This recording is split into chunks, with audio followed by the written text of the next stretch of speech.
Masjidil Haram adalah masjid paling utama bagi umat Islam. Rencana perluasannya yang lebih dari 400.000 meter persegi dan biaya sekitar 250 triliun rupiah menjadikannya masjid terluas dan terbesar di dunia.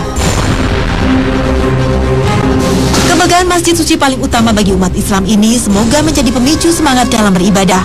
Kemewahan, kemudahan dan berbagai fasilitas yang menunjang semoga tidak melunturkan inti dari ibadah yang sesungguhnya.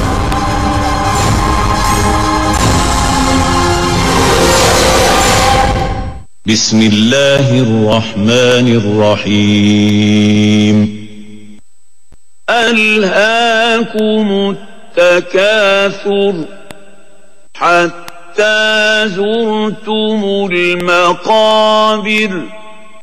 Kalla sawfa ta'lamun.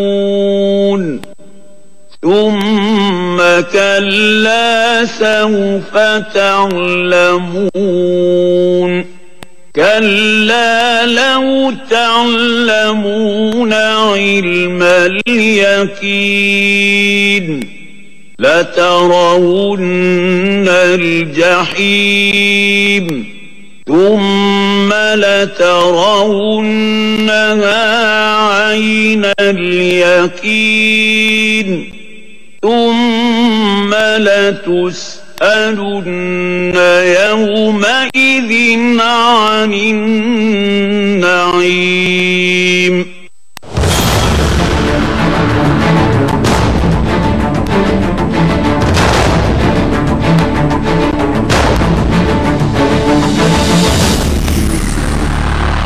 Assalamualaikum pemirsa Kasana, Ensiklopedia Islam Dunia.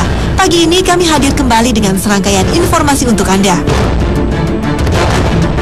Bagi Anda yang pernah mengunjungi Mekah dan Masjidil Haram, siap-siap kehilangan memori Anda tentang gambaran kota Mekah dan masjid tersuci umat Islam di seluruh dunia ini. Sekitar 1.800 bangunan besar kecil, banyak di antaranya berupa hotel-hotel dan gedung-gedung bertingkat, harus dibongkar untuk menyediakan lahan perluasan Masjid Haram.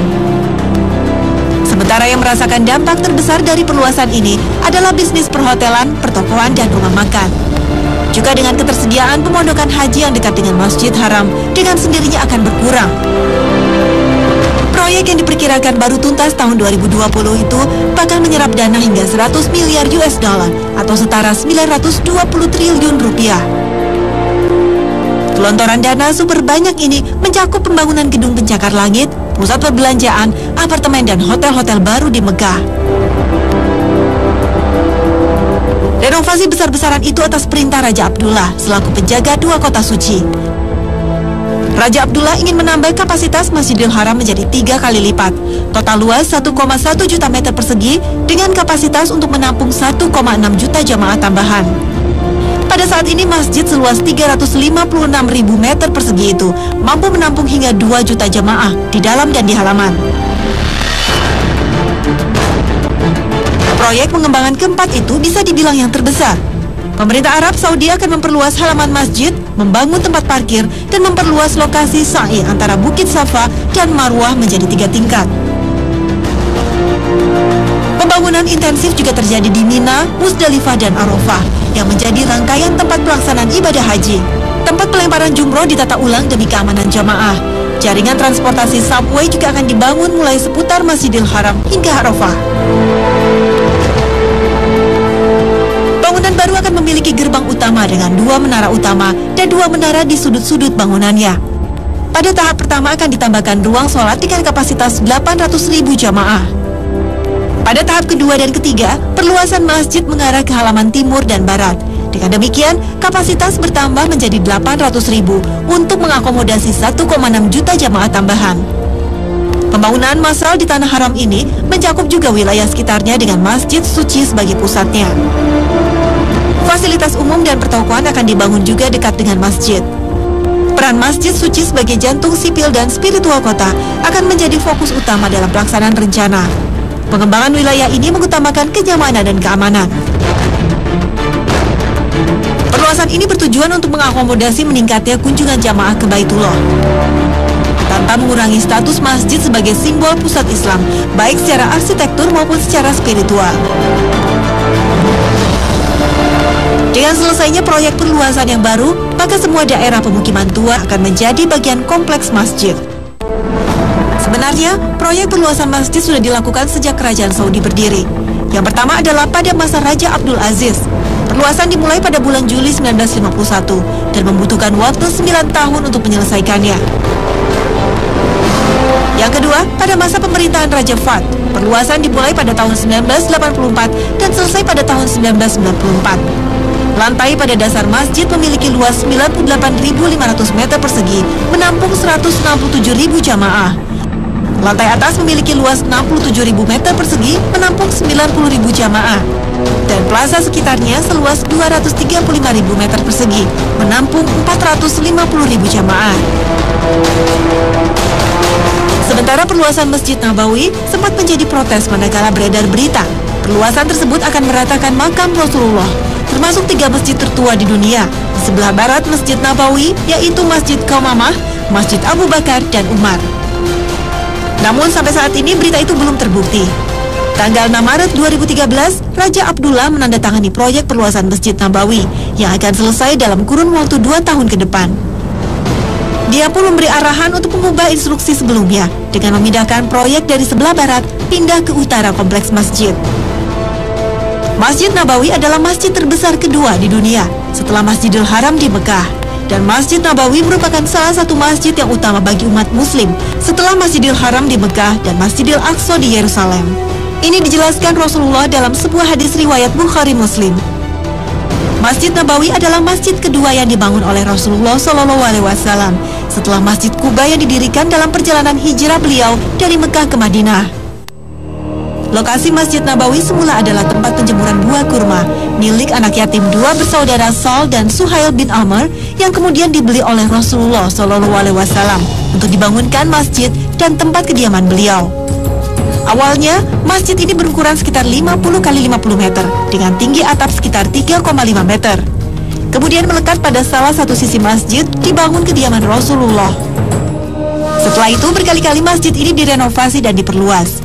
Renovasi yang pertama dilakukan oleh Khalifah Umar bin Khattab pada tahun 17 Hijriah dan yang kedua oleh Khalifah Utsman bin Affan pada tahun 29 Hijriah.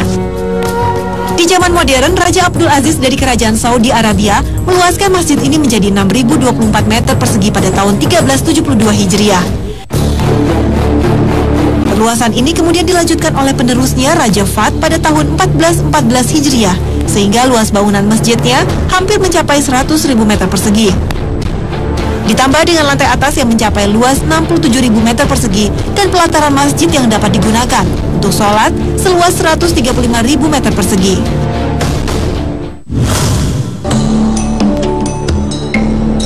Mengacu dari pembangunan Masjid Haram dan Masjid Nabawi dalam planologi atau perencanaan tata kota, Islam memang memusatkan perhatian pada pembangunan masjid terlebih dahulu sebagai pusat aktivitas dari sebuah kota.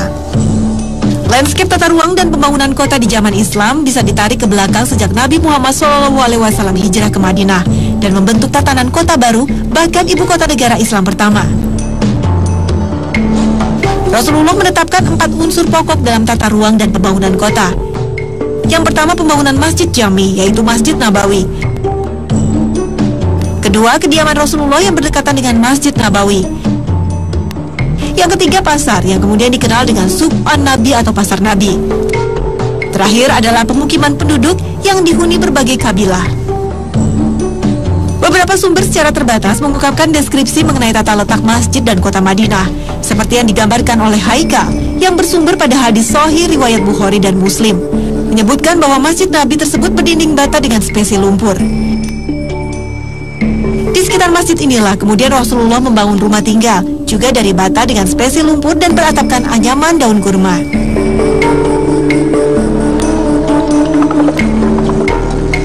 Kantong pemukiman di sekitar Masjid Jami menjadi embrio kota Madinah, sekaligus kota Islam pertama yang rancang bangunnya disesuaikan dengan kondisi dan sifat lingkungan setempat, yaitu ekosistem gurun, di mana bangunan-bangunan dikembangkan dengan halaman-halaman pusat yang luas. Sementara bangunan-bangunannya didirikan mengelilingi halaman yang luas itu, mengikuti arah angin sehingga udara segar tetap masuki rumah. Konsep dasar inilah yang kemudian menjiwai rancang bangun masjid rumah, istana, dan kota-kota Islam khususnya di Arab, Persia, dan Afrika Utara yang memiliki ekosistem gurun pasir. Ketika Nabi Muhammad SAW menjadi kepala negara di Madinah, urusan tata kota dan pembangunan ini ditangani sendiri oleh Rasulullah, sebelum kemudian diserahkan kepada Umar bin Al-Khattab untuk Madinah dan kepada Amr bin Al-As untuk Makkah Al-Mukarramah. Dengan prinsip yang sama ketika menjadi khalifah, Umar bin Al-Khattab membangun sejumlah kota baru seperti Kufah, Basrah, dan Fusah. Konsep adaptasi terhadap ekosistem gurun yang diperkenalkan Rasulullah diperkuat pula oleh fondasi ajaran persaudaraan Islam serta kesederhanaan yang mencerminkan persatuan dan ras sederajat alam wujud komunitas ummah dalam tata ukhuwah Islamiyah. Rasulullah SAW tahu bahwa ketika ingin membangun kota dan wilayah, bangunlah dulu jiwa masyarakatnya. Membangun semangat muamalah dalam mengejar dunia dan menyediakan pula ruang untuk mengejar ridho Allah Subhanahu wa Ta'ala. Sehingga ruang kota tidak diisi oleh penduduk yang malas, enggan mengejar dunia karena lebih memilih akhiratnya, dan juga orang rakus karena hanya mengejar dunia. Dengan masjid yang terletak di jantung kota, akan mudah mengumpulkan umat untuk tetap dapat beribadah di sela-sela aktivitasnya. Gambaran ini bisa dilihat dalam Quran Surat Al-Jumu'ah ayat 9 dan 10. Ya ayyuhalladzina amanu idza nudiya lis-salati min yaumil jumu'ati fas'au ila dzikrillahi wa dharul bay'. ذلكم خير لكم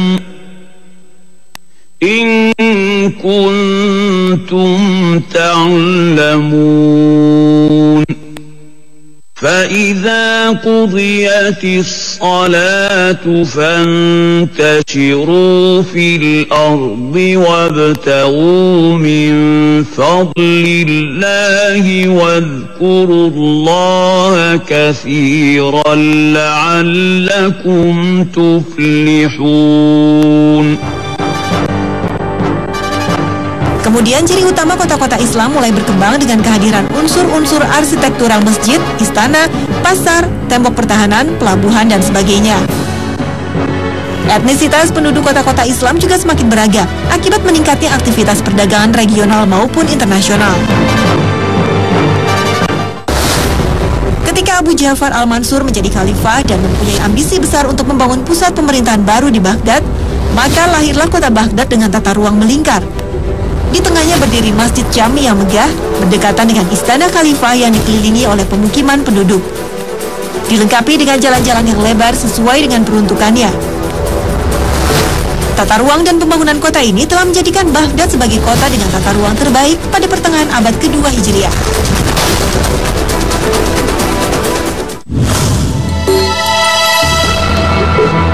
Saat ini, kota telah berkembang demikian masif dengan sejumlah masalah yang mengikutinya. Teknologi yang menjadikan transportasi berkembang maju membawa sejumlah dampak pada penataan kota. Di berbagai kota maju di dunia saat ini, masalah polusi kendaraan, kemacetan, hingga wilayah kumuh dengan dampak sosial yang menyertainya menjadi masalah klasik. Tingginya kriminalitas hingga kesenjangan sosial menjadi santapan sehari-hari. Belum lagi ancaman ekologis karena budaya masyarakat kota yang tidak bersahabat dengan lingkungan tempat tinggalnya sendiri.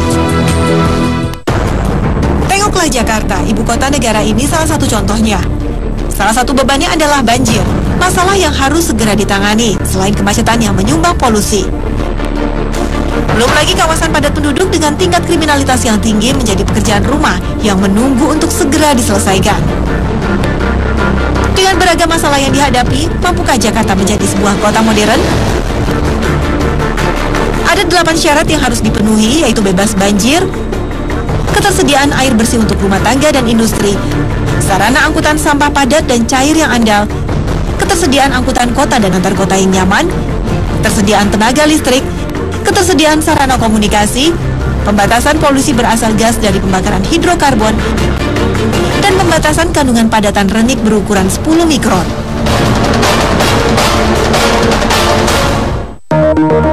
Untuk membuat sebuah kota menjadi modern, beridentitas, dan benar-benar kota masa depan, perencanaan yang matang dan inovatif adalah langkah yang paling dibutuhkan. Contoh paling nyata adalah Inggris ketika mencanangkan The Future City of London. Ini bukan pekerjaan setahun atau 2 tahun, tapi dimulai sejak sekitar 300 tahun sebelumnya saat peristiwa kebakaran besar tahun 1666 yang meluluh lantahkan kota London. Kini kemajuan kota London sangat luar biasa dan kota ini sudah menjadi salah satu pusat ekonomi dan keuangan dunia. Seluruh pembangunan proyek tersebut telah dicanangkan jauh sebelumnya dengan tingkat perencanaan yang sangat matang dari berbagai perspektif dan inovasi. Negara lain yang mampu berinovasi dalam pembangunan kota adalah China ketika membangun Shanghai. Mengusung konsep transportasi masa depan 2030, Shanghai mengembangkan berbagai inovasi transportasi yang unik namun efektif, bersahabat dan menyenangkan bagi masyarakat. Dampaknya, pertumbuhan ekonomi negara itu melaju sangat cepat. Kota masa depan lain yang sangat futuristik dan ramah lingkungan adalah Masdar, Uni Emirat Arab. UAE sepertinya tidak henti-hentinya mengeksplorasi dan berinovasi guna menjadikan negara ini salah satu destinasi pariwisata paling favorit di dunia. Pada 2025 akan muncul kota baru bernama Masdar dilengkapi bangunan canggihnya. Masdar dirancang menjadi kota modern yang ramah lingkungan. Kota ini akan memiliki 0 karbon tanpa limbah kota. Namun secanggih apapun kota modern, mewujudkan sebuah masyarakat modern hanya akan berkualitas bila mengikuti pola yang Rasulullah contohkan. Di mana masjid sebagai sarana penting dalam pembinaan akhlak masyarakatnya, sehingga tujuan duniawi dan ukhrawi bisa tercapai dengan seimbang. Masyarakat dalam tatanan kota modern yang menjadikan ruang publiknya hanya untuk komoditas sosial dan organisasi bisnis, tentunya sulit memperoleh keseimbangan ini. Ruang publik menjadi identik dengan pusat perdagangan dan pusat ekonomi, di mana tempat ibadah digantikan mal atau pusat-pusat perbelanjaan atau menjadi bisnis distrik. Maka panggilan Allah Subhanahu wa Ta'ala semakin jauh dari umat manusia yang tenggelam dalam hingar-bingar modernitasnya. Nauzubillah min zalik.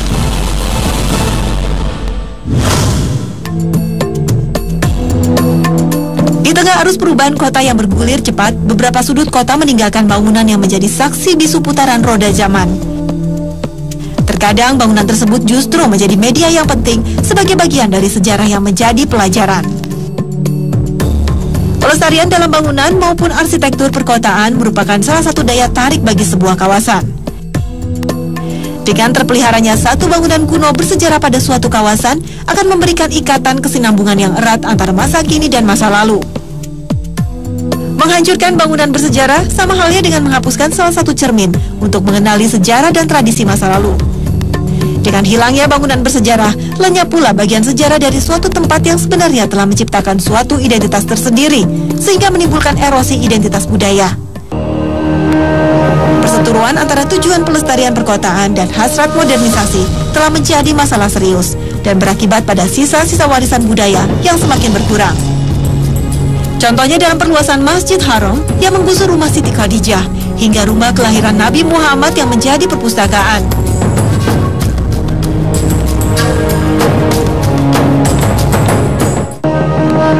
Ketakutan akan adanya kegiatan musyrik berkaitan dengan bangunan peninggalan Rasulullah yang kemudian dimuliakan menjadi landasan untuk menghilangkan bangunan bersejarah tersebut. Belum lagi berhembus berita akan diratakannya makam Rasulullah berkaitan dengan perluasan Masjid Nabawi. Hingga saat ini kabar tersebut tidak terbukti kebenarannya. Makam Rasulullah adalah bukti sejarah yang harus dijaga. Berbanding terbalik dengan menjaga heritage-nya, pembangunan mall hotel dalam super blok seperti Jabal Omar terus berjalan. Padahal dari artefak, bangunan kuno bersejarah yang syarat arsitektur bernilai tinggi, sebuah kebenaran sejarah dapat dirunut dan ditemukan. Pentingnya belajar dari sejarah sebenarnya sudah diingatkan Allah Subhanahu wa Ta'ala melalui Al-Quran. Di antaranya, dalam surat Yunus ayat 57, Al-Quran disebut juga mau'izah yang berarti peringatan. Ya ayyuhan nasu qad ja'atkum maw'izatun min rabbikum wa shifaa'un lima fis suduri wa hudan ورحمة للمؤمنين. Al-Quran yang hampir sepertiganya berisi kisah masa lalu dari umat-umat terdahulu, baik yang soleh maupun yang ingkar. Ini bisa dimaknai bahwa Islam memerintahkan untuk berkaca dan belajar pada sejarah melalui tadabbur dan tafakur atas ayat-ayat yang termaktub dalam Al-Quran. Dalam surat Hud ayat 120, kisah dari Rasul-Rasul menjadi sebuah pelajaran sejarah yang berfungsi sebagai penumbuh hati, pengajaran, peringatan, dan sumber kebenaran. Jaminan kebenaran Al-Quran telah termaktub tegas dalam surat Al-Baqarah ayat 2. Kitab ini tidak ada keraguan di dalamnya, petunjuk bagi orang-orang yang bertakwa. Sejarah yang ditulis Al-Quran bukanlah sejarah yang penuh rekayasa dan syarat kepentingan seperti halnya sejarah-sejarah yang ada sekarang. Dengan sejarah yang tertulis dan dikisahkan oleh Al-Quran, umat Islam dituntut untuk bisa berpikir, menjadikan sejarah sebagai pelajaran dan peringatan untuk menentukan langkah berikutnya. Jelaslah, pekerjaan merancang bangunan atau merencanakan suatu kota harus mempertimbangkan keharmonisan antara bangunan dan kawasan barunya. Hal ini penting karena bangunan bersejarah dapat memberikan identitas atau karakteristik dari suatu kota terhadap sejarah masa lalunya sebagai bukti otentik yang membantu pembelajaran.